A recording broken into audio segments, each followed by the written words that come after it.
I'm Jennifer and this is Kate, and today we're sharing with you two new to us novenas that we are loving here right now. The first one is the 3 Impossible Things Novena, which we just posted about recently, and a lot of you said you hadn't heard of it, which makes us feel better because we're new to it too. Yeah, we just found out about this one a few months ago last fall. And then the other one is the Life Novena, which we just read about recently in this book, Habits for Holiness by Father Mark Mary.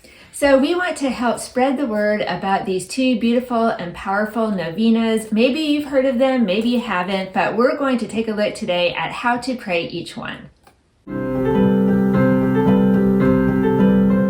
So if you're not familiar with a novena, it is a prayer that is said for 9 days or sometimes longer for a particular prayer intention. And that is because after the resurrection, the apostles waited and prayed for 9 straight days in the upper room, waiting for the Holy Spirit to descend, and that was the very first novena. So we're going to start with the 3 Impossible Things Novena, which is also sometimes called the Novena for Impossible Requests.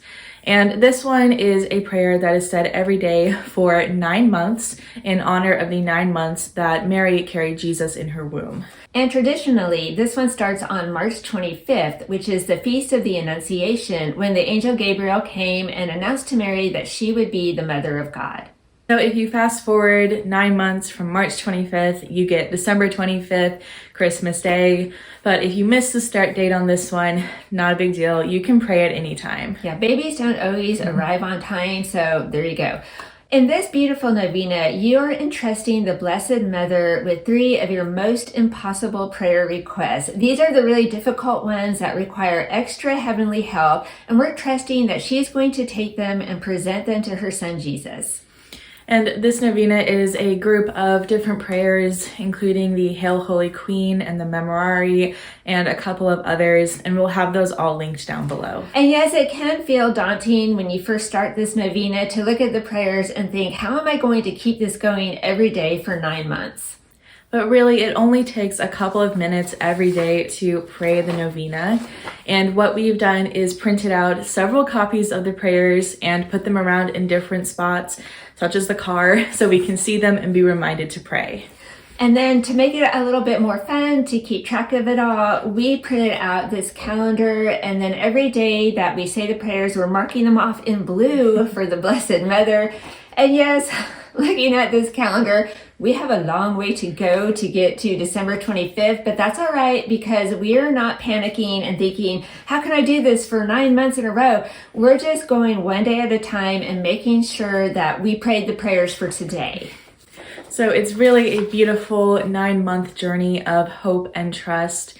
And we've talked to several people who have done this novena and had at least one of their impossible prayers answered. The friend who originally told us about this novena said she prays it every year and she definitely has had several impossible things come to pass.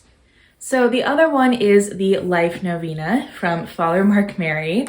And this one is a traditional 9-day novena, but it's also really great for your tough problems. So in this one, you're taking 9 whole days of your life and you're offering everything that happens to you during that time, good and bad, up to God as a prayer intention. So all of your suffering in a day, your sacrifices, the good that you do, the evil that you avoid, you're offering all of that up to God for your prayer intention. So if you stop and think about it, a lot of us are already making a lot of sacrifices every day without maybe even thinking that much about them. For example, maybe you're going off to work every day to a job that you don't really like, but you're doing it out of love to provide for your family. Or maybe you are a parent of young children and are regularly sacrificing your sleep. If you are trying to live a holy life, that alone requires many sacrifices. I mean, think about it. If you're trying to be holy, you're not going certain places, you're not watching certain movies, you're not reading certain books, and sometimes people notice that and they can give you a hard time about it. And so you can take that and you offer it all up to God. And then on the flip side, it can also motivate you to do more good things, say more kind words, because then you can offer all of that up to God as well. So we just love the whole idea of doing a Life Novena, and I first read about it in the Adoration Chapel, and I was so excited, like, who can I do this for? I want to try this.